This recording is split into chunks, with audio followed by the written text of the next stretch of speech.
Life is always giving you a test, trying to give you a way out, trying to give you an excuse not to show up.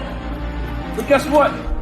You gotta have the mentality to show up every fucking day of your life. No matter what life throws at you, it's our responsibility to show up to the Coliseum of life, prepared for fucking battle. I don't care what you're going through, what life's throwing at you.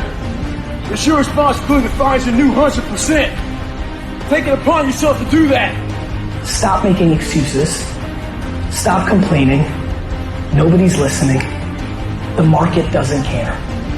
Nobody gives a shit. You have to get in the fight, stay in the fight, see what you want, and attack it, and don't stop until you achieve your goals. When you see something that you want and you're very passionate about it, go after it. Don't let anything stop you from getting it.